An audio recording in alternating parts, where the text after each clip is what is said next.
നിങ്ങൾ എന്താ ഇവിടെ? ഒന്നും പറയണ്ട, കോവിലകം തോട്ടത്തിലെ പ്രശ്നം. ആ, അത് ഇതുവരെ തീർന്നില്ലേ? എവിടെ തീരാൻ? തമ്പുരാൻ അമ്പിനും വില്ലിനും അടുക്കില്ല. കൂലി കൂടുതൽ ചോദിച്ചാൽ അങ്ങയുടെ മുഖം മാറും. എന്നാ തൊഴിലാളികളൊന്ന് ഉറച്ചു നിന്നാ മതിയായിരുന്നു. അതുമില്ലല്ലോ. അന്നദാതാവായ പൊന്നുതിരുമേനിയാണെന്നാ അവര് പറയുന്നത്. എന്ത് ചെയ്യാം? അല്ല ജയ, നമ്മുടെ പ്രത്യേക ശാസ്ത്രം ഒന്ന്, പ്രവർത്തന രീതി ഒന്ന്, പ്രവർത്തന മണ്ഡലം ഒന്ന്. എന്തിനാ നിങ്ങളെ പാർട്ടിയിൽ നിന്ന് മാറി നിൽക്കുന്നത്? ഇലക്ഷൻ അടുത്തു, നമുക്ക് ഒരുമിച്ച് പ്രവർത്തിക്കണം. ആ, അതെല്ലാം നമുക്ക് പിന്നീട് സംസാരിക്കാം. ഞാൻ വരട്ടെ. ശരി. ആ,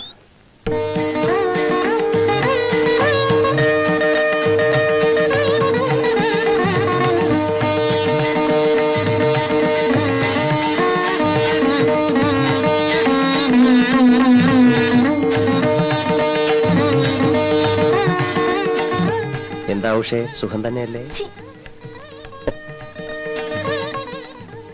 നല്ല ഒന്നാന്തരം കോലോത്ത് ഇതുപോലൊരു അസുരവിത്ത് വന്ന് പറഞ്ഞല്ലോ ഭഗവാനെ.